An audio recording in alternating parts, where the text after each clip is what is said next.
How's it going, everyone? My name is Vince Carter, and welcome to the VC3 Podcast. Today, we're going to be doing an election special. We're going to be breaking down the debate and some analysis and some hard numbers, and I'm excited to do this. I know it's been a while. I know it's taken me a lot longer than I thought it was going to take, but I think I got a really good product for you guys, and I think you're going to enjoy it. So let's no longer delay. Let's get right into it. Over who had a better debate performance, talk about some public policy, discuss whether the debate was fair. I know there's a lot of controversy surrounding that.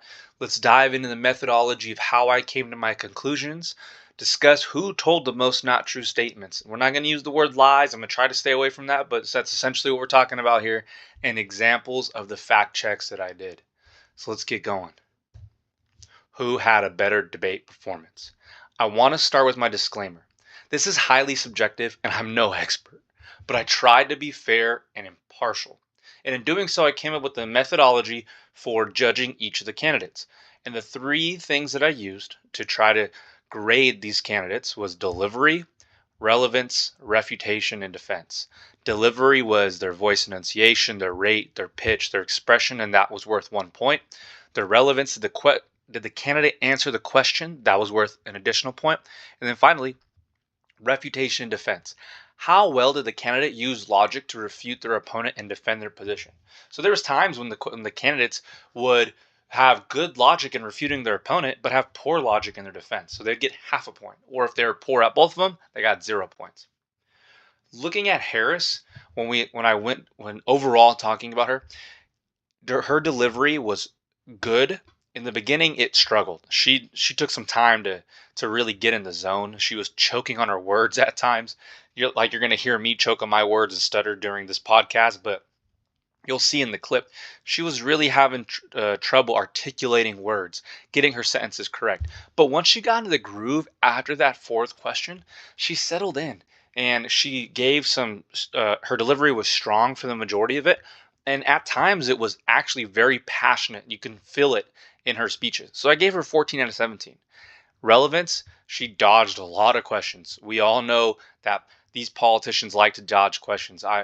During the whole time, I've heard people on the left saying that Trump's dodging questions. I hear people on the right saying that Harris is dodging questions. And that's exactly what this debate showed. After marking it all down, it was wild to me that both of our candidates, were in the 50% of questions that they answered. That basically half of all the questions that were asked were ignored, were not answered. And that does not help the public make an informed decision on who should be the next leader of our government. It's wild.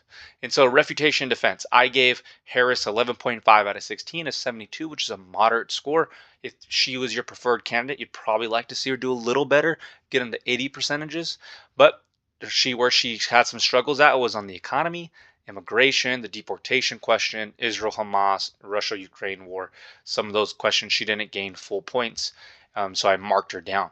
But let's look at a quick video. And this video is going to really have some of her best moments and some of the things that I'm talking about that are her worst moments. The only person on this stage who has prosecuted transnational criminal organizations for the trafficking of guns, drugs, and human beings. And let me say that the United States Congress, including some of the most conservative members of the United States Senate, came up with a border security bill which I supported.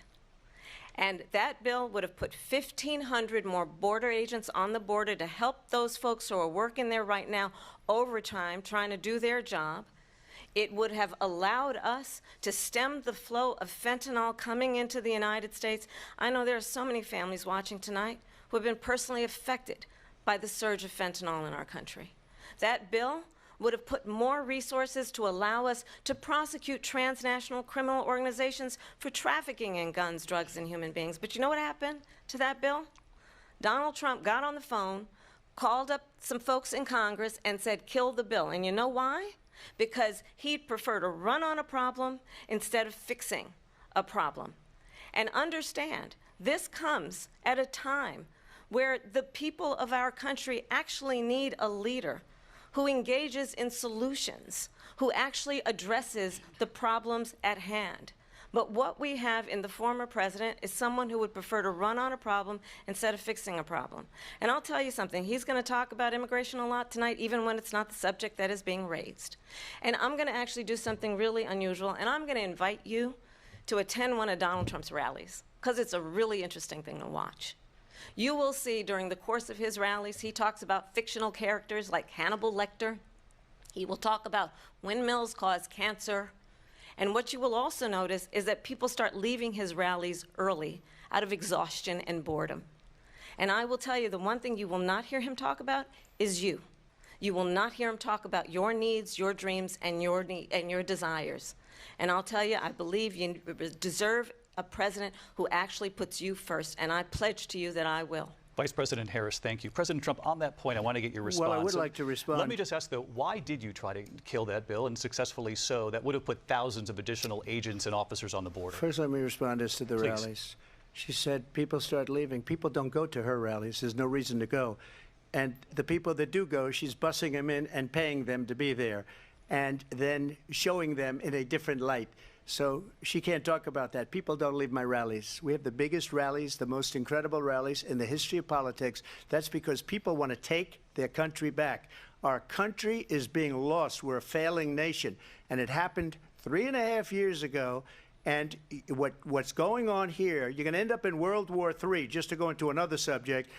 What they have done to our country by allowing these millions and millions of people to come into our country, and look at what's happening to the towns all over the United States. And a lot of towns don't want to talk. It's not going to be Aurora or Springfield. A lot of towns don't want to talk about it because they're so embarrassed by it. In Springfield, they're eating the dogs, the people that came in. They're eating the cats. They're eating the pets of the people that live there. And this is what's happening in our country, and it's a shame. As far as rallies are concerned, as far as the reason they go is they like what I say. They want to bring our country back. They want to make America great again. It's a very simple phrase, make America great again.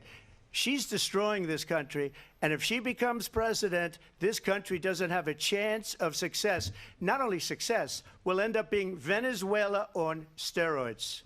I can see from this video, in the beginning, she really starts to struggle enunciating words. She could barely get the sentence out. And that's what I talked about. That this was one of those questions that was early on. When she wasn't struggling, when she wasn't choking on her words, she did have a good delivery. She was talking about the issue at hand. And even more so was her answer, where how she got under Trump's skin, talking about the rally sizes.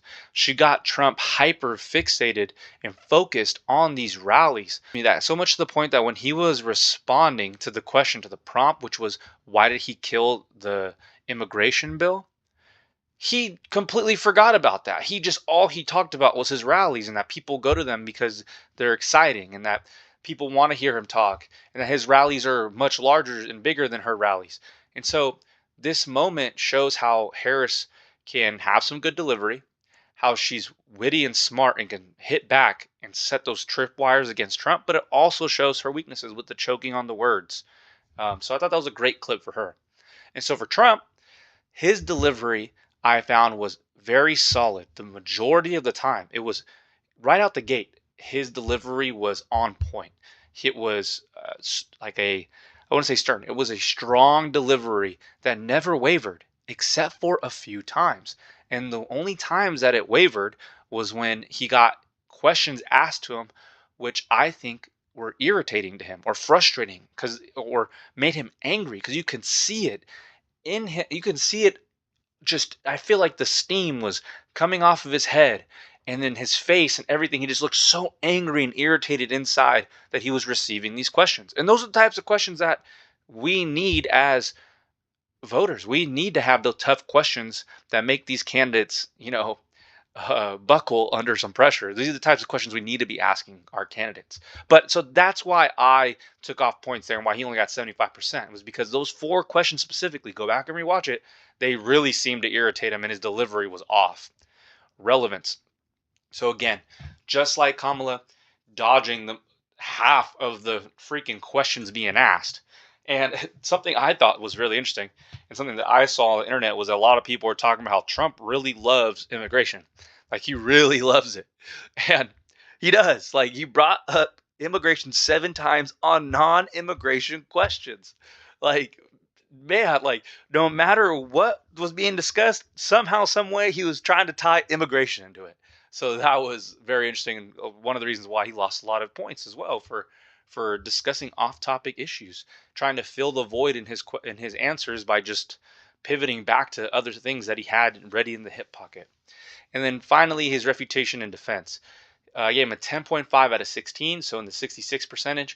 And these are the questions that I kind of knocked him on, where the logic. And when I say logic, this means I'm not actually looking at whether their defense is true, whether the facts are correct, but whether the logical argument makes sense and is rational and strong. That's what I looked at. And so that's how I scored it. And a quick video for Trump so I can show you some of his highlights and some of the worst things about him as well. Well, I wasn't given $400 million. I wish I was. My father was a Brooklyn builder, Brooklyn, Queens, and a great father, and I learned a lot from him. But I was given a fraction of that, a tiny fraction, and I built it into many, many billions of dollars, many, many billions. And when people see it, they are even surprised. So we don't have to talk about that.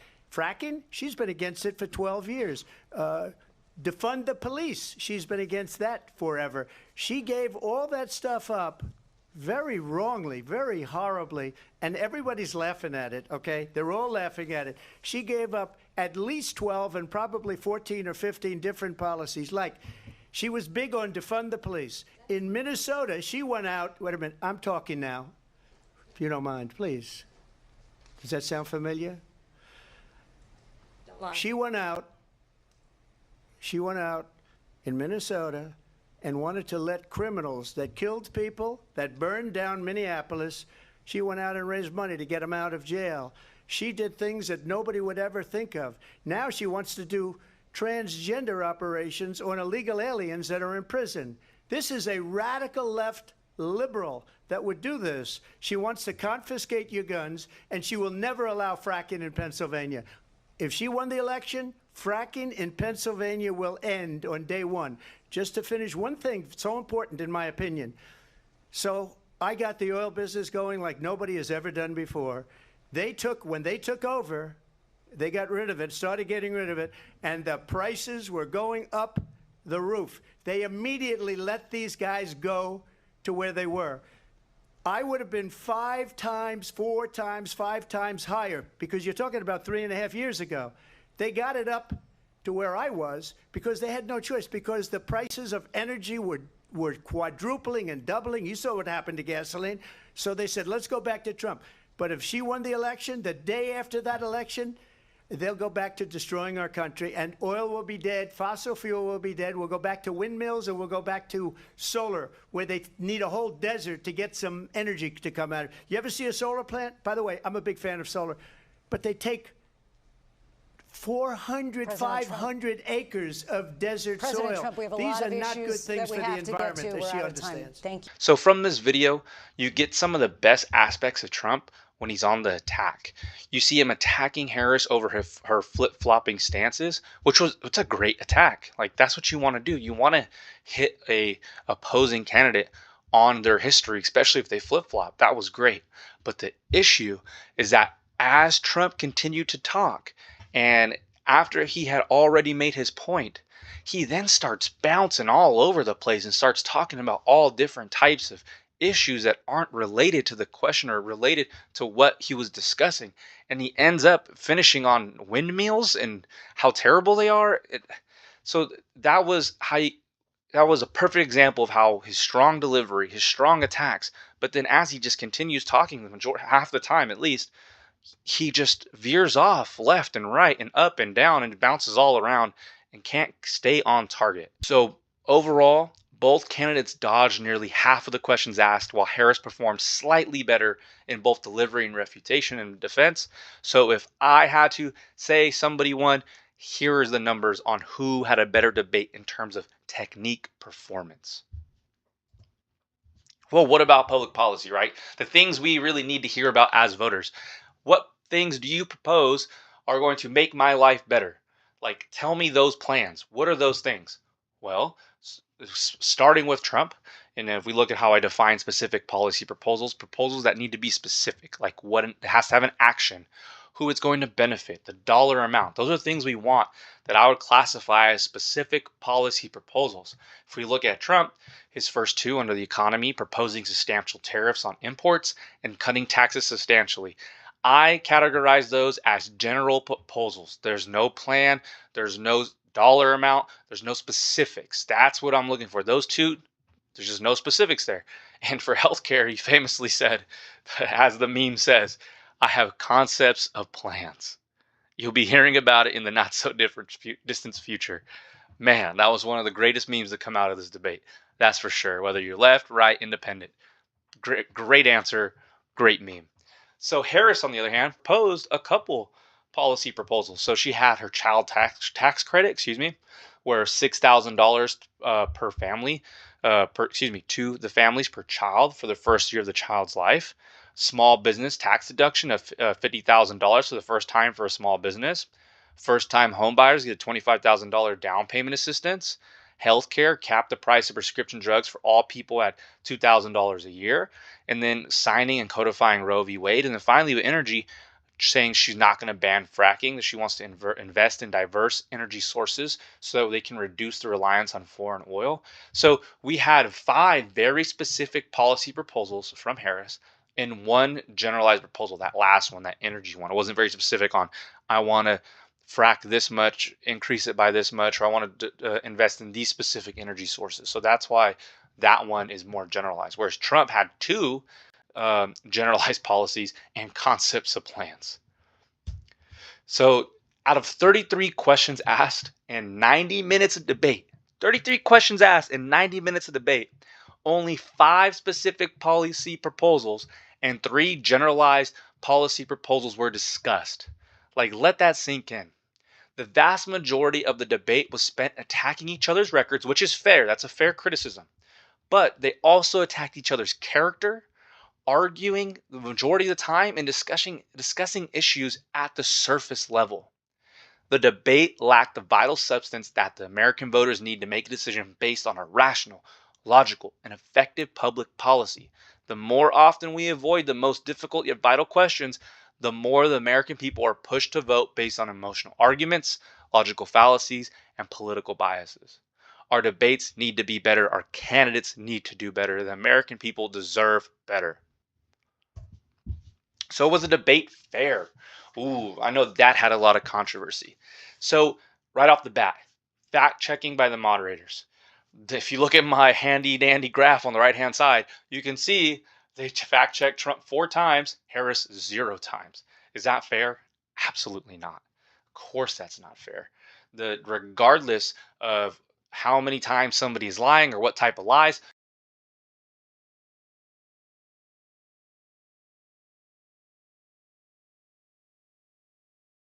look at the actual types of questions that were asked.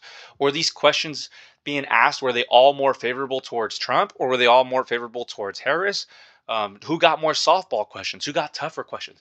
So that's a way that I wanted to try to get a little more in depth on whether the debate was actually fair. So the way I did this rating was a soft question was a question worded favorably towards the candidate or unfavorably towards the opposing candidate. To race and politics in this country. Mr. President, you recently said of Vice President Harris, quote, "I didn't know she was black until a number of years ago when she happened to turn black, and now she wants to be known as black."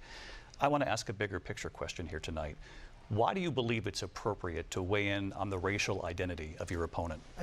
So that question that was asked towards Trump. It was a difficult question for Trump, asking him about why he decided to discuss Harris's race.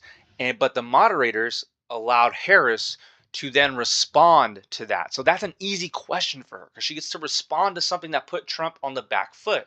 And the same thing with Trump. He got to do the same thing with Harris on the economy. The moderators asked Harris a difficult question about the economy and then had Trump come in and respond to that. I want to begin tonight with the issue that voters repeatedly say is their #1 issue, and that is the economy and the cost of living in this country. Vice President Harris, you and President Trump were elected 4 years ago, and your opponent on the stage here tonight often asks his supporters, are you better off than you were 4 years ago? When it comes to the economy, do you believe Americans are better off than they were 4 years ago? He got to respond to Harris being on the back foot. Those are the soft questions that I found. Neutral was a question that was just asked that wasn't worded favorably or unfavorably towards the candidate. Here's an example. We have another issue that we'd like to get to that's important for a number of Americans, in particular younger voters, and that's climate change. President Trump, with regard to the environment, you say that we have to have clean air and clean water. Vice President Harris, you call climate change an existential threat. The question to you both tonight is, what would you do to fight climate change? Then finally, we have our tough questions, kind of like those first two that I showed you, those tough questions where a question is worded unfavorably towards the candidate. So, for example, we have Harris being asked about her flip-flopping. Vice President Harris, in your last run for president, you said you wanted to ban fracking. Now you don't. You wanted mandatory government buyback programs for assault weapons. Now your campaign says you don't. You supported decriminalizing border crossings. Now you're taking a harder line. I know you say that your values have not changed. So then why have so many of your policy positions changed? Man, that's a tough question. You flip-flopped all your life. Why are your values? You say your values are the same. Explain that to us. That's a tough one. But Trump got some tough ones as well. So, and here's one where this was going to come up, but here's one on January 6th. In just 56 days. And I want to talk about the peaceful transfer of power, which, of course, we all know is a cornerstone of our democracy, and the role of a president in a moment of crisis. Mr. President, on January 6th, you told your supporters to march to the Capitol. You said you would be right there with them. The country and the world saw what played out at the Capitol that day, the officers coming under attack. Aides in the West Wing say you watched it unfold on television off the Oval Office. You did send out tweets, but it was more than 2 hours before you sent out that video message telling your supporters to go home. Is there anything you regret about what you did on that day? Is there anything you regret about what you did that day? You can see the anger in his eyes right away. So those are the types of questions that were asked, and that's how I examined them and categorized them. And so when we look at that, we have Harris with 4 soft questions, Trump with 5, Harris with 5 neutral questions, Trump with 3, and both getting an equal number of tough questions. To be fair, Harris received 17 questions and Trump received 16, so his percentage of tough questions is actually higher than Harris by like 3%, which statistically is nothing. If you look at this overall, like the questions, how they broke down, I would say this debate was pretty fair in terms of the questions that were being asked. The questions weren't loaded towards Harris or they weren't loaded towards Trump. It was a very neutral questioning, and I thought it was a great example of how to actually ask questions against candidates. Overall, the debate was slightly skewed in Harris's favor, but nowhere near the claims being made on right-wing media outlets such as this was a 3 versus 1 debate. It was a tag team death match inside a cage, and Trump was locked in there with them for 90 minutes. No, that was not what this was. There was, like I mentioned, some slight skewing in Harris's favor because of the fact checking, and we've admitted that they should fact check both people. But overall, it was closer to being fair than it was to being a 3-on-1 death match. All right, let's get into some nerdy stuff real quick, methodology. So we're going to discuss how I classified each statement made by the candidates, and I want to talk about how I got to that conclusion. So before I get there, we're going to start with my goal. My goal was to fact check statements which I thought were unlikely, so 20 to 45% to be true. I did not fact check every single statement made. That was impossible. I've already spent I don't know how many hours on this, man. There's no way I was going to spend time fact checking every single thing. I must recognize that I likely missed some statements that were not true. And so if you think I missed something and then that it was important, leave it in the comments. Be like, hey, Vince, I think you missed this statement, and here's what the sources that I found. And what does this look like? Does it look like it's true? It's not true? So yeah, go ahead and leave that down in the comments. And then I made my best effort to be objective, fair, and nonpartisan.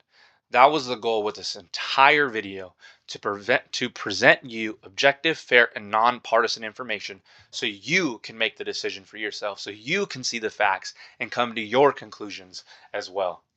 So I used 3 primary fact checkers for this video. And the 3 I use are Snopes, PolitiFact, and FactChecked. I use these because they're the most prominent fact checkers, the most prolific fact checkers.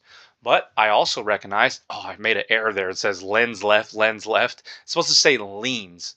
So Snopes and Political Fact, I found lean left, which means they have a slight to moderate liberal bias.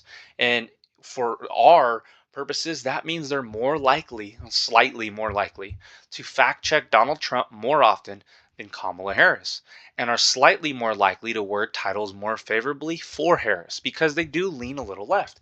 As you can see, on the right hand side have the media bias rating.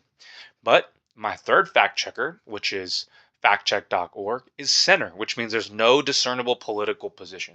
It doesn't lean one way or the other more than often. So since I recognized that I had a potential bias within my fact checkers, I tried to mitigate that bias. By one, I gave special attention to Harris's statements. I tried to fact check her statements more often than I was fact checking Trump's.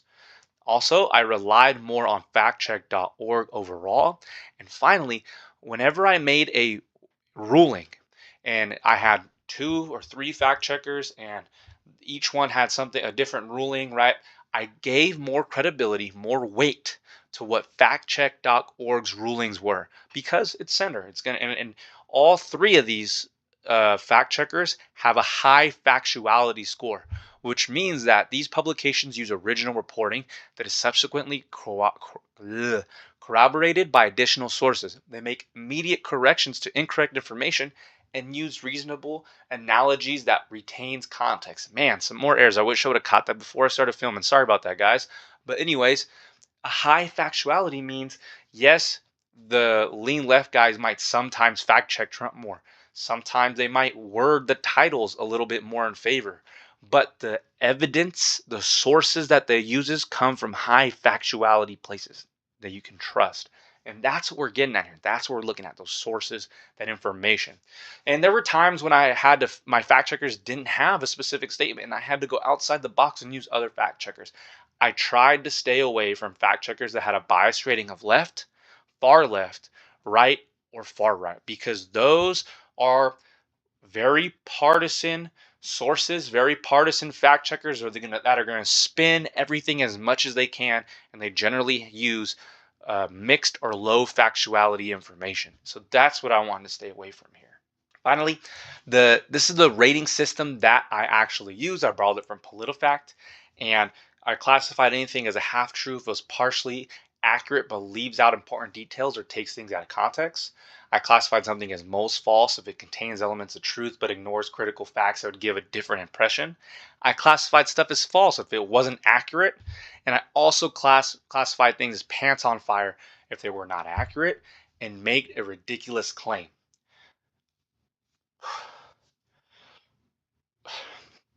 Mostly true and true statements are not included in this analysis. You might see some of them in the documentation that I have that's in the description that has all of my sources. This is a good time for me to plug this. Go down into my description. Go look at that document. I spent hours slaving away getting all of the sources that you're going to see today for a few questions, but for all the questions, roughly 30-something odd questions that I fact-checked, all of the sources are in there. And I challenge you to go look at it and think about something that you thought Trump said was true, or think about something you thought that Harris said was true, and go see if you can find it in there and go look at the sources and see what it actually is. So here's the examples of the claims I'm going to be covering today. We got some good ones on here. We got some spicy ones. It has a plan that I call the Trump's sales tax, which would be a 20% tax on everyday goods that you rely on to get through the month. Economists have said that Trump sales tax would actually result for middle-class families in about $4,000 more a year. Let's break down Harris's claim number 1.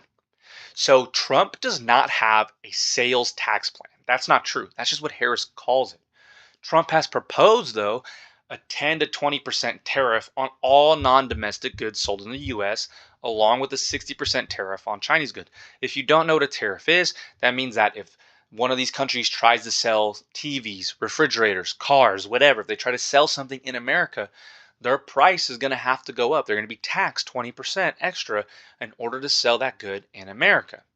Well, economists across all the ideological spectrum agree that tariffs on this scale, so tariffs at a 10-20% level on all goods, all non-domestic goods, they agree that this will pass additional costs to the consumer. That's settled. Where they disagree is how much this will cost each household. So if we take a look at 4 different articles that I found, one from the American Action Forum, which is a center-right think tank, they found that the 10% tariff was going to cost the average American household somewhere between $3,650 and $4,300. The Urban Institute Brookings Institution Tax Policy Center, or just Tax Policy Center, found that the 10% tariff rate would cost the average household $1,800. And so after tax income, this is how much it would be lowered by. You paid your taxes already, and then this is additional how much money you would not have in your pocket. The American Progress Action, a center left, on the estimated the 20% tariff on non-domestic goods would cost $3,900. And the last one, the Peter Institute of International Economics, or PI, which is center, said 10% on non-domestic goods would cost $1,700, and 20% tariff on non-domestic goods would cost $2,600.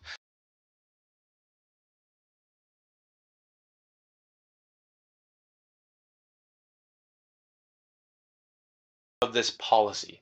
And if you're in the middle quintile, that's how much you're going to lose, $2,600. And if you look to the left, the people who are poorer than the middle class are going to lose more to this policy. You're going to be impacted even harder. And the people who are wealthier than the middle class are going to be impacted significantly less. That is what all these economists are saying across the ideological spectrum. Therefore, Harris's claim is rated as half true or misleading. Why? Well, because Harris cherry-picked the higher-end estimates from 2 out of the 4 studies conducted instead of presenting the entire picture, whereas the entire picture would say that, you know what, economists disagree over the exact number, but it's going to be somewhere within the range of $1,700 to $4,300 per year for the average household. That would have made her claim true, but instead she cherry-picked. So let's move on to Trump's claim number 1. I want to move on to Afghanistan. Stoltenberg said Trump did the most amazing thing I've ever seen. He got these countries, the 28 countries at the time, to pay up. He said, I've never seen. He's the head of NATO. He said, I've never seen. For years, we were paying almost all of NATO. We were being ripped off by European nations, both on trade and on NATO. I got them to pay up by saying one of the statements you made before, if you don't pay, we're not going to protect you. President Otherwise, Trump. we would have never gotten it. He said it was one of the most incredible jobs that he's ever seen done. There's a lot there, but what we're really going to focus on here is the Trump's claim that he got these countries to pay up, so the NATO countries, and that the U.S. was for years paying almost all of NATO, and that we were being ripped off by NATO. And again, that Trump got them to pay up. That's the claim we're looking here, okay? So how does NATO funding work? There's just like this weird misconception that all NATO allies just like pay into a pot, or they pay annual dues, or some other odd things that I've heard about what people think how NATO actually works. So NATO allies do not pay annual dues for protection. It's not like, hey, you owe $3,000 this year if you want to still be protected, or you know what, you actually didn't pay your $3,000, so you got $2,000 more you need to pay. So no, that's not how it works. NATO does have a common fund for administrative things. So 0.3% of all allied defense spending goes into these things. So it's a very 3%, okay, 0.3%, excuse me, of all the money they spend goes into the civil budget, which funds NATO headquarters, go with the military budget, which funds the command structure, and the security investment program, military infrastructure and capabilities. So that's the minority of the funding. That, I guess if you wanted to say they had annual dues, that could be the annual dues, but that's just something they all pitch in to do. But what NATO does spend money on is that each NATO ally funds their own national military. So for here in the US, every dollar we spend on our own military counts towards a dollar being spent towards NATO. It's the same thing with all the other nations. And then NATO incorporates and integrates all of the nation's capabilities during peacetime, practice fighting together, right, and working together in peacetime. And then in war, our militaries would come together under a unified command and fight as one in order to achieve unity of effort, right? So that's how NATO works. It's all these individual nations who spend money on their militaries. That money is then counted towards the amount of money that's being spent in NATO. And then if a war kicks off, we will fight together as one, side by side. So in 2014, NATO actually established their 2% guideline. So you always hear, all right, for the last like 6 years, you've been hearing, oh, they're not paying 2%. They're not paying 2%, right? Well, where did that 2% number come from? Well, it actually was established in 2014, 2 years before Donald Trump became president of the United States.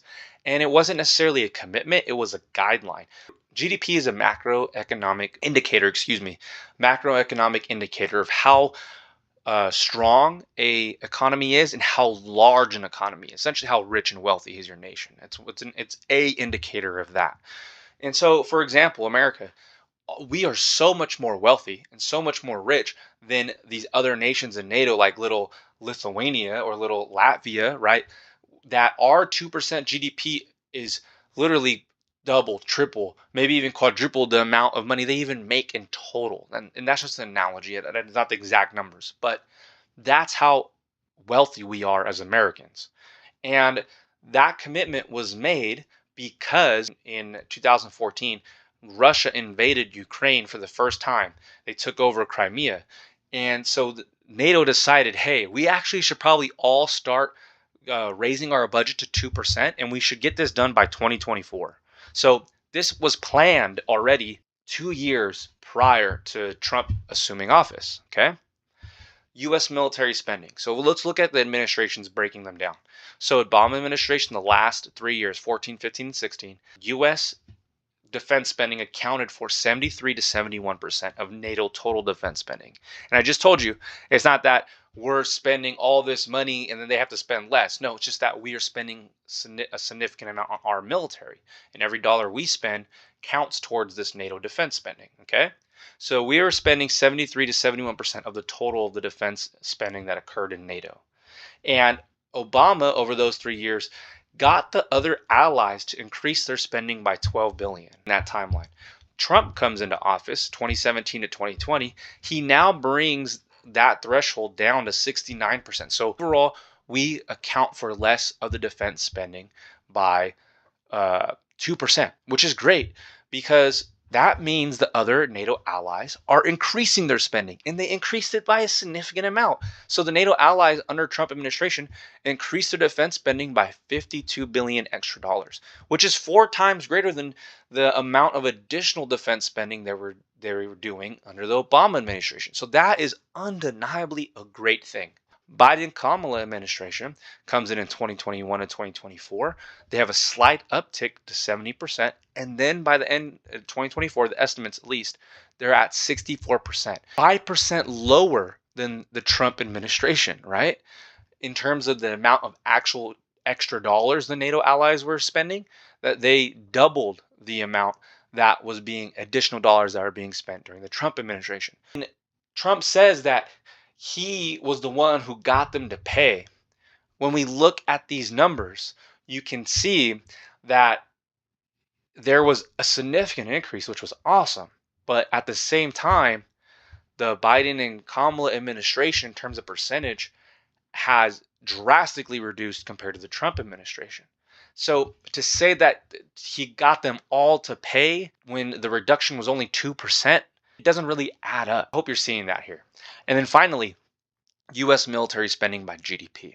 So if we look at our chart that we talked about on the right-hand side, 2016, the U.S. was the largest contributor by GDP. And only 5 of the 28 members reached the 2% GDP rate that they set in 2014. In 2020, the U.S. is the largest contributor, and only 9 of the 28 members reach 2% GDP. So this is under the Trump administration. He got the number from 5 to 9. All right. But 2024, under the Biden and Kamala administration, We are now the third largest contributor, meaning two other nations are finally paying more in terms of GDP than we are, Poland and Estonia. And it says 3 on there, but really it should say 24. 24 out of the 31 members will reach their target of 2% GDP by end of 2024. So it went from 9 to 24. So when we look at all of these facts and the actual numbers, Trump did an awesome job. He really did. And the general Jens Stolberg even says that he praises Trump, that we are making real progress. Most importantly, for burden sharing, and your leadership on defense spending has had a real impact. But when we look at all of the data, the Trump administration saw a significant increase in defense spending by NATO allies compared to the Obama administration, a whopping 4.3%. And additionally, 9 NATO allies had reached the 2% spending guideline, an increase from 5.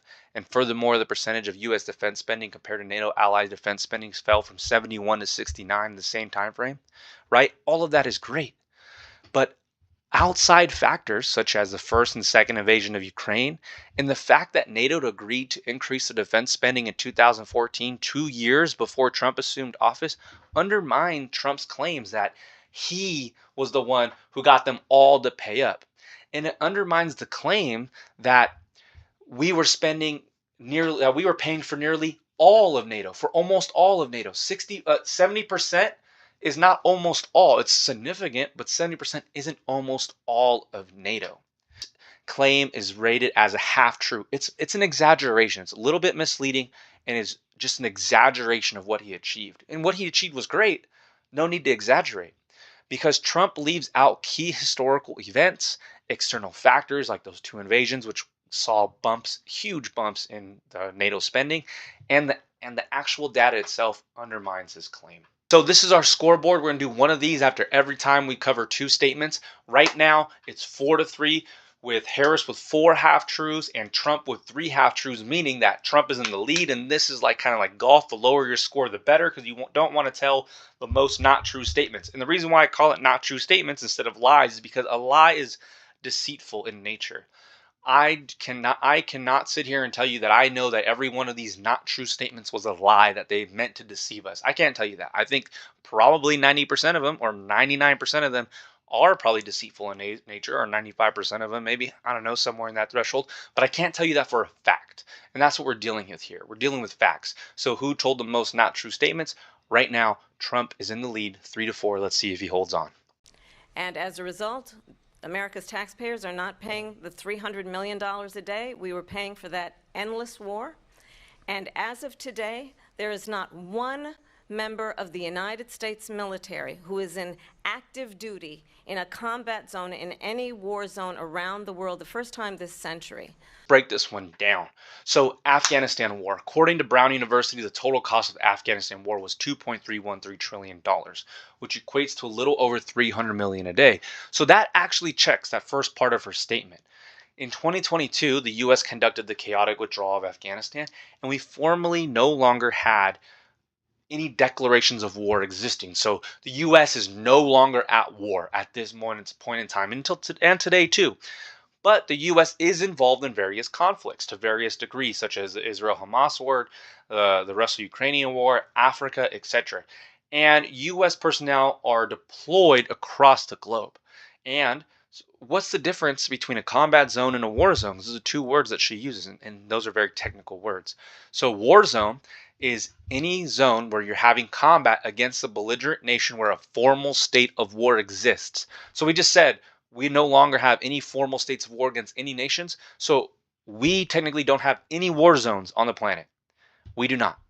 But combat zones, hostile areas where the military may serve, including actual combat areas, direct combat support areas, and qualified and hazardous duty areas, those exist. U.S. personnel are in areas that are hostile. They could potentially be attacked. Those exist for sure. Example, the U.S. bases in the Middle East. If you take a look on the chart on the right-hand side, you can see all the bases that we have in the Middle East.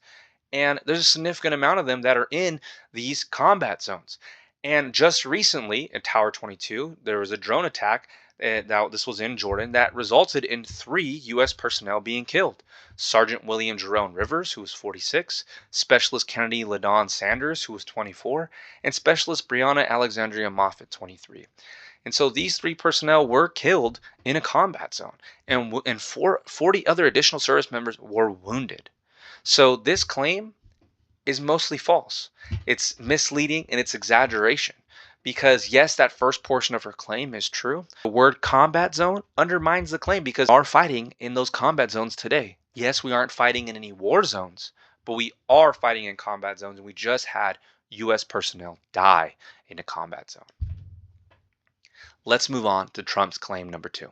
Number one, I have nothing to do, as you know, and as she knows better than anyone, I have nothing to do with Project 2025. That's out there. I haven't read it. I don't want to read it purposely. I'm not going to read it. This was a group of people that got together. They came up with some ideas, I guess some good, some bad, but it makes no difference. I have nothing to do. Let's break this down. Here's a spicy one. Project 2025. It's one of those things that's buzzing, that's hot right now. So really quick, this is outside this, an in-depth view of what Project 2025 is outside the scope of this video. So I'm just going to give you a quick breakdown. Project 2025 is a set of policy proposals created by the Heritage Foundation, which is designed to institutionalize conservatism and right-wing policies. Vince, what does that mean? The Heritage Foundation believes that liberalism has infested the government. That liberalism, people aren't just liberal who work for the government, but the rules, the laws, the norms, all of that solidifies liberal policies and ideology into the institutions and has deep roots in our government. Project 2025 believes that all of that needs to be uprooted and replaced with conservatism and right-wing policies as a corrective policy. And that moving forward, this is the goal of it. The goal of institutionalizing conservatism and right-wing policies is that if you make those positions, all the positions in government filled by conservatives, and if you change the rules and the laws and the whole structure of the government so much foundationally conservatives, then when a Democratic president or any other president comes to power and tries to change it, it will be extremely difficult because it's already institutionalized. That's the word, the main word here, institutionalized. So does Trump have ties to Project 2025 and the Heritage Foundation? Well, here's some things that I found. In 2016, Donald Trump drew his list of potential Supreme Court nominees from Heritage recommendations. He also adopted policy recommendations, and Heritage Foundation worked directly with Trump's transition team. In 2018, Trump adopted 64% of the Heritage Foundation policy recommendations. In 2019, Trump was a keynote speaker at the Heritage Foundation. And in 2020, Trump was a keynote speaker at the Heritage Foundation event in Florida. And here's a quick clip of what he said while he was there. For nearly 50 years, this legendary institution, which is what it is, has been at the forefront of the conservative movement, helping lead the fight to defend our cherished American history, culture, and traditions. Our country is going to hell. The critical job of institutions such as Heritage is to lay the groundwork, and Heritage does such an incredible job at that. Encourage new thinking, embrace new directions, and keep Heritage at the vanguard of the conservative movement. I think tremendous things are going to be coming out of Heritage. Each of you here tonight, I ask you to think big, dream bigger, aim higher, get ready to work. I know how wealthy the people in this room are, so start shelling out to Heritage. Heritage does such an incredible job, and they're going to lay the groundwork and detail plans for exactly what our movement will do and what your movement will do when the American people give us a colossal mandate to save America. And that's coming. That's coming. Additionally, Kevin Roberts, the head of the Heritage Foundation, stated he views the Heritage role today as institutionalizing Trumpism. Just like how we talked about what the goal of Project 2025 is, institutionalizing conservatism, right-wing policies, Kevin Roberts believes that the goal today is to institutionalize Trumpism. And so in July 2024, Trump tweeted, "I know nothing about Project 2025. But given these deep ties, that might be a little difficult to argue." And if we look even further, 25 out of the 30 chapters of Project 2025 were authored in full or in part by previous former Trump officials. These are people who served in the Trump administration as he was as the president, people who served under him. And then when the administration lost the election, they then got jobs at Heritage Foundation and wrote this policy recommendation. So you had people who worked for him who now work in Heritage Foundation, a foundation that he's used 64% of their recommendations in the past. And then he says, I know nothing about Project 2025. Given Trump's deep historical and current ties to the Heritage Foundation, it's almost certain that Trump is aware of Project 2025 and its proposals. Additionally, Trump only began distancing himself from Project 2025 recently. I wonder why. It is impossible to say for 100% whether Trump will enact some or all of the policy proposals, but the evidence suggests he will very likely use the Heritage Foundation's proposals like he did during his first administration. Therefore, Trump's claim is rated as mostly false. It ignores critical information. It ignores this deep historical and current ties to the Heritage Foundations and the authors who are the authors of Project 2025. So here's the scoreboard. We're at the half. Oh man, Harris made a comeback. She's slightly leading 8-11 in the mostly false category. 8-11 total, excuse me. So she's making a comeback. Put your bets now in the description on who you think is going to tell the most not true statements. I want to see it now. Don't cheat. Don't go to the end. Do it right now. Donald Trump left us the worst unemployment since the Great Depression. This claim is a real easy one. I pulled up the U.S. Bureau of Labor Statistics, which is the official source for unemployment data for the U.S., and bang, we look at Trump when he assumes office, 4.7% was the unemployment rate. You look at when he leaves office on the right-hand side, it's 6.4% unemployment rate. So was there ever a time when there was unemployment higher than 6.4%, which was the time when Trump left? Yes, obviously. We go back and we look all the way back to 1950. A little bit more before that. We have the 2008 global financial crisis, 10.8. The severe recession in 10%. Another severe recession at 9%, 1975. We can obviously see from this data that there was times in the past that were higher than Trump's unemployment rate, making this claim false. Absolutely false. And just really quickly here, this shows you the impact of COVID on the economy during that time. You see how pre-pandemic it was 3.6%, and at the peak of pandemic the unemployment rate was 14.8%. And that's going to be crucial in my next videos when I start discussing some of the economics and comparing and contrasting Trump versus Biden and Harris. That's just a little teaser for the future. So yes, this claim is rated false. Let's move on to Donald Trump's next claim. In Springfield, they're eating the dogs, the people that came in. They're eating the cats. They're eating the pets of the people that live there. And this is what's happening in our country, and it's a shame. They're eating the cats and the dogs. They're eating them all. All right, so let's break down this timeline of this claim. There's 4 different major things here, and we're just going to work them one at a time chronologically. So the first thing that happened was that in July, there was a Reddit post of a man holding a goose. And the comment said, things you can see in Cebus. So that means Columbus, Ohio. This picture doesn't, in the description, gives no other information of whether if this person is an American or immigrant. It gives no other information of whether what this person is doing with the goose. Is he about to eat it? Did it die and he's going to go dispose of it? Is it his pet? I don't know. Literally, I have no idea because there's no context here. And additionally, Columbus, Ohio is 46 miles away from Springfield, Ohio. Second thing, on 16 August, there was a tweet by MAGA Hulk, which cites body cam footage of a woman eating a cat in Ohio and claims they are Haitian. So if we go over to the right-hand side of the Twitter post, you see that. And one thing I want you to point out, 14-second clips. 10-second clips, 14-second clips, 5-second clips, those clips are garbage. They do not give you the context and the information you need to make an informed decision. Stop viewing those clips. They're worthless. Absolutely worthless. So this video, as you can see from the tweet, how it's implying that, oh, this lady must have been from Haiti because it says, when are you booking your flight to Haiti, right? Implying that it was something like that, right? Or implying, excuse me, that she was an immigrant. Well, actually, she's an American. She's 27-year-old Alexis Farrell. This woman smashed the cat's head with her foot and then began to eat the cat. Additionally, this is in Canton, Ohio, not Springfield, Ohio, 172 miles from Springfield. This is not evidence of cats and dogs being eaten in Springfield, Ohio by Haitian immigrants or immigrants in general. Going down to the next one.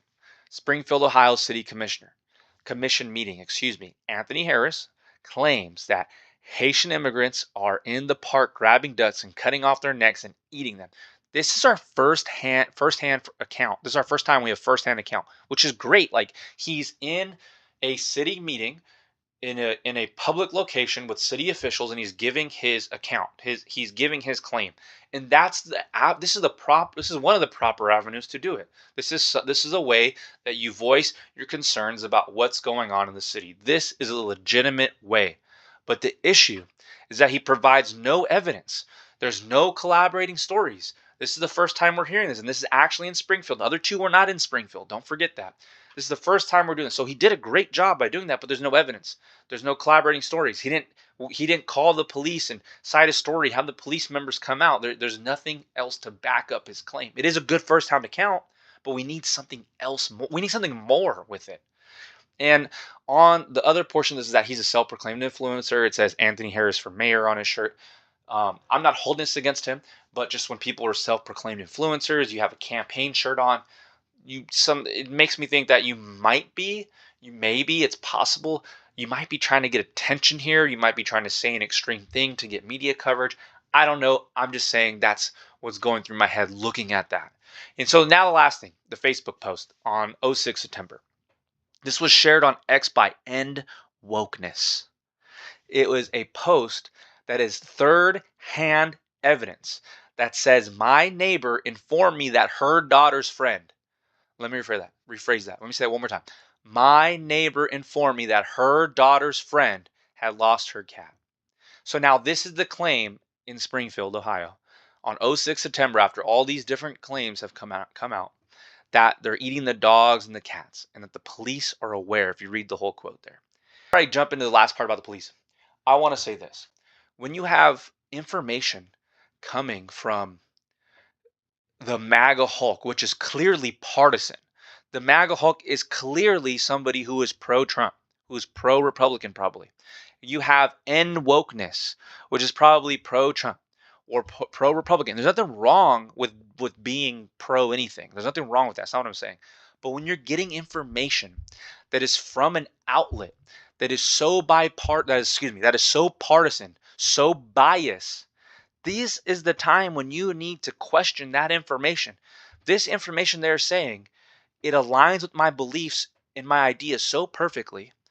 And it has to be right, and I have to be right, so I'm going to retweet this, or I'm going to spread this. Actually, the thing you should be doing is, wait, hold on. This is so good to be true. Is this actually true? Are they actually trying to lie to me? Are they actually lying to me to push a political agenda that I already agree with?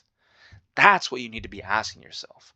And this happens on the left as well. This is just a specific scenario for the right. Going to the Springfield police, they have said multiple times, in response to recent rumors alleging criminal activity by the immigrant population in our city, we wish to clarify that there have been no credible reports or specific claims of pets being harmed, injured, or abused by individuals within the immigrant community.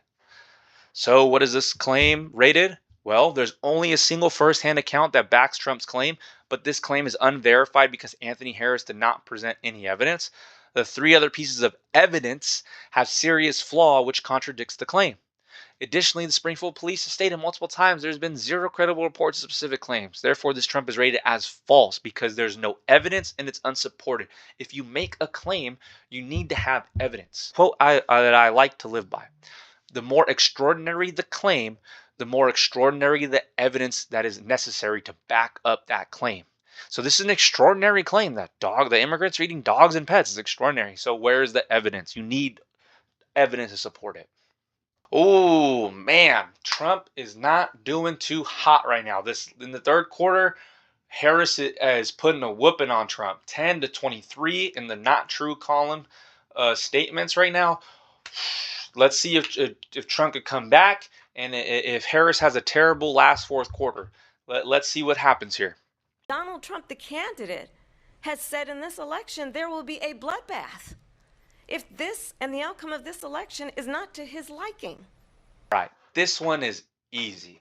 We take a look at the transcript, which I have on screen, and when you listen into the full Trump speech. If you're listening, President Xi, and you and I are friends, but he understands the way I deal, those big monster car manufacturing plants that you're building in Mexico right now, and you think you're going to get that, you're going to not hire Americans, and you're going to sell the cars to us. Now, we're going to put a 100% tariff on every single car that comes across the line, and you're not going to be able to sell those cars. If I get elected, now, if I don't get elected, it's going to be a bloodbath for the whole. That's going to be the least of it. It's going to be a bloodbath for the country. That'll be the least of it. Not a 5-second clip. You can tell, you can easily see that it's obvious Trump is referencing the economic impact on the auto industry if he's not elected. Therefore, Harris's claim is rated as pants on fire because Harris's claim implies Trump will resort to political violence if he loses. The claim is false, and the implication, which is a radical claim or a what's the wording? Oh man, I forgot the wording on how we classify these, but it makes a claim that's exaggerating, right? A claim that's out of the box. That's what makes his pants on fire. It's the lie on top of the additional wild, exaggerated claim. All right, let's look at Trump's claim 4. They even have, and you can look at the governor of West Virginia, the previous governor of West Virginia, not the current governor, who's doing an excellent job, but the governor before, he said the baby will be born and we will decide what to do with the baby. In other words, we'll execute the baby. And that's why I did that, because that predominates, because they're radical. The Democrats are radical in that. And her vice presidential pick, which I think was a horrible pick, by the way, for our country, because he is really out of it. But her vice presidential pick says abortion in the 9th month is absolutely fine. He also says execution after birth. It's execution, no longer abortion, because the baby is born, is okay. Wow. The Democrats are executing babies. This is a significant claim, like the Harris claim. This is a significant claim. So let's actually listen to the full video of that governor speaking, and not just, again, another 5 or 10-second clip. Let's hear it out. Scary. And governors, you know, the issue of abortion rights emerges every year in the General Assembly session. This year, no exception. There was a very contentious committee hearing yesterday when Fairfax County Delegate Kathy Tran made her case for lifting restrictions on third trimester abortions, as well as other restrictions now in place. And she was pressed by a Republican delegate about whether her bill would permit an abortion, even as a woman is essentially dilating, ready to give birth. And she answered that it would permit an abortion at that stage of labor. Do you support her measure, and explain her answer? Yeah, and I wasn't there, Julie, and I certainly can't speak for Delegate Tran, but I would tell you first thing I would say, this is why decisions such as this should be made by providers, physicians, and the mothers and fathers that are involved.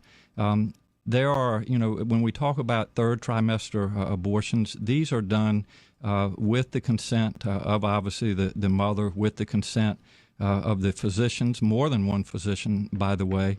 And it's done in cases where there may be severe deformities, there may be a fetus that's non-viable.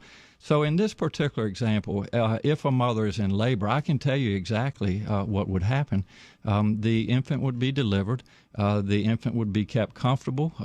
The infant would be resuscitated if that's what the mother and the family desired. And then a discussion would ensue between the physicians and the mother. So I think this was really blown out of proportion.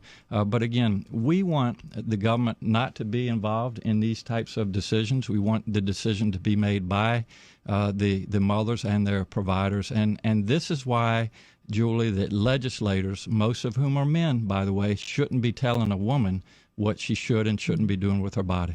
And do you think multiple physicians should have to weigh in, as is currently required? She's trying to lift that requirement. Well, I think it's always good to get a second opinion, and for at least two providers to be involved in that decision, because these decisions shouldn't be taken lightly.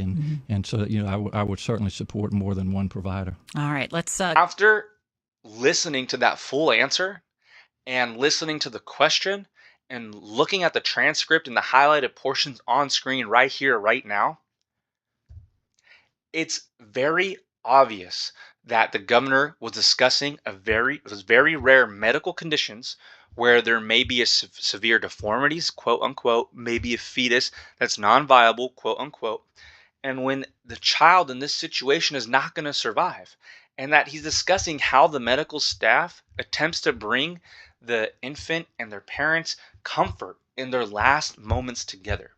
He's not discussing executing children. That's not what's going on. Additionally, executing babies is illegal across 50 states, and I could not find a single serving or prior serving Democrat that was in favor of executing babies. So therefore, Trump's claim is rated as pants on fire because the claim is false, and he falsely accuses Democrats of supporting executing babies. Looking at the stats overall, I want to touch on some of these key stats, and then I want to finish off by just discussing the state of politics and jumping back on those last two pants on fires. So both candidates told a troubling amount of not true statements. 11 for Harris, 28 for Trump. It's ridiculous. But in comparison, President Trump told far more untrue statements, 2.5 times more than Harris, and significantly more, 5.7 times more egregious statements than Vice President Harris, where both candidates told roughly the same amount of half-truths.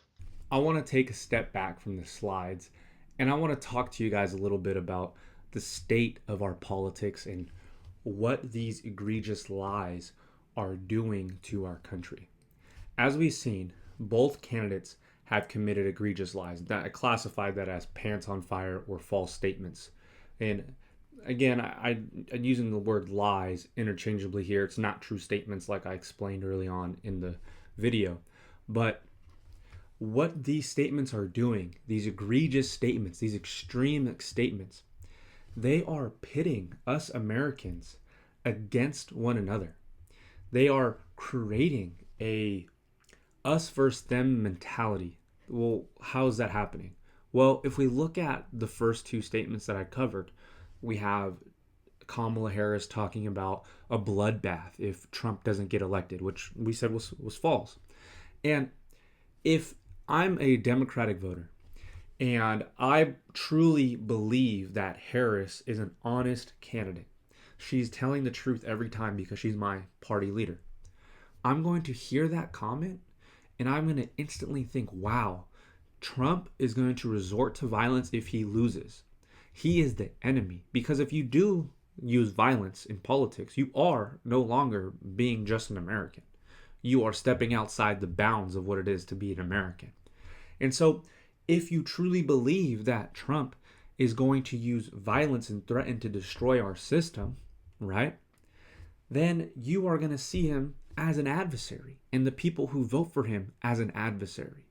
And then your actions are probably going to align with that belief and create more political violence. And so that's the point I'm getting at, is that this language, these egregious statements, create an atmosphere of this political violence that we're seeing today, that we've been seeing.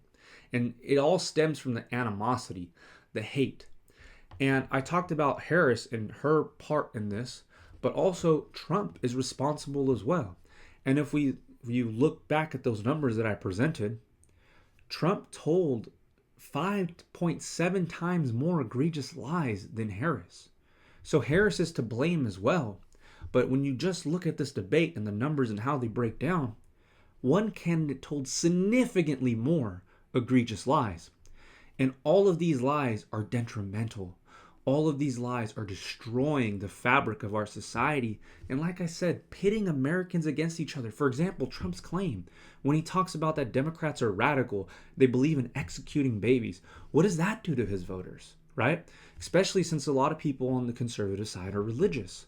What does that do? That makes them think instantly that The Democrats are immoral. The Democrats are evil. A claim I've heard talking to people that I know. People that I know believe these claims, and especially the ones about the Democrats. And so when his voting base hears this, the vast majority of them aren't going to go and fact check what he has to say to the depth and the level that I've done today. They're going to believe him. When leaders speak, their followers listen. And then their followers take action. And leaders need to have responsibility to rein in their speech and ensure that all of their speech is in line and is true and aren't peddling egregious statements like we saw today. And so when Republicans hear that, they see them as evil, immoral. And Democrats on the opposite side, they see the Republicans as retarded or stupid or unintelligent, and the same thing as immoral. So you have our politicians playing this game, this game where they're telling and spreading false information in order for the chance to have political power. And it's at the cost of our country, at the cost of our nation, at the cost of all of us. More and more people are seeing Americans as an enemy, as an adversary, instead of somebody with opposing or differing views. There was no longer the policy debates, the policy discussions, you know what, let's agree to disagree on this because we don't see it the same way today. It's more, you're an adversary, you're an enemy, you're immoral, you're evil, you're stupid, and you know what, you have to be defeated. And that's why we're seeing this violence we see today. And all of the lies, even the small lies, they all contribute to this. They erode the public's goodwill in the political process. They destroy our institutions, our democratic institutions, which protect the liberties that we so cherish in this country. It starts with us holding our elected leaders and those trying to get elected accountable. There's a quote that I like to live by. It's that the people who you agree with the most, the people who you trust the most, those are the ones who can lie to you the easiest, especially in politics, because they're trying to gain power and because you're not going to fact check them. I agree with candidate A, and they're saying ABCD, which aligns perfectly with my beliefs, with my bias, and I talked about this, that align with my preconceived bias. Therefore, he must be right, I must be right. Awesome, let's move forward. It starts with us realizing that we don't hold all the answers and that actually we're probably wrong on a lot of issues. I know I probably am. I know that and that's why you have discussions with other people. But we have to admit that to ourselves and then hold our elected officials accountable. That's the next step. And condemn those, especially the ones we agree with, condemn them for every single lie. One of the things that I've heard in this election is that, well, candidate A told lies. Well, candidate B, C, D, E, F, G, they all tell lies. So who cares? No. Once we stop caring, that's when our system will fail. Once we start holding people accountable, that's when our system will fail. We are falling right into their trap once we start doing that. We should not be letting anybody off the hook. Nobody gets a free pass when it comes to lying to the electorate, lying to the voters, to the American people in order to seize momentary power. So I hope that if there's one takeaway, that is the thing you take away from this video. And this is vital that we start doing this now, because if we do not hold our elected leaders accountable and fix our system from within, our system will be destroyed at the very moment that our greatest adversaries, such as China, Iran, Russia, and North Korea, are seeking to destroy us from the outside. How do great empires and great nations fail and fall and break apart? Well, the only thing that's going to break us apart is that if we erode from the inside at the very moment that we are getting pressures from the outside, that's how America will fall. But if we fix our system, we start seeing each other as neighbors instead of enemies, then we can create a better political system and face the challenges that are unique and that are existential to our existence, that far different than what we've ever faced in the past. And you've seen my China series. But That's the only way we're going to be able to rise up to the challenge. And I believe we can. Like I've stated before, we're the greatest military in the world. We have the #1 economy. And Americans historically have always risen up to the challenge. We've never shied away from history, from big moments. Time was right, and when the world needed us, we were there. And I do firmly believe that. I want to end with this. We can make a better America, but it's up to you, and it's up to me, and it's up to everyone we know to start holding our elected officials accountable. So thank you guys for coming to my podcast, listening to me ramble for another hour. I really appreciate it. You guys are awesome. Please leave a like, a comment. If you disagree with anything that I've said, please let me know. All of my documentation is in the description. Go in there, take a look. I'm begging you. Go in there, take a look. And if you disagree with something, with the way that I rated something, or you have another source that proves that the way that I rated it was incorrect, or you have something that makes that I should change it because of that, provide that to me, please. I want to know. This was my best effort, and I'm sure some of you guys have know more and have seen more than I have. And so I would really appreciate that feedback. And share with anyone you want. Use this document free to use, a little fact check document for the rest of the election. So thank you guys. I really appreciate it. Have a good one.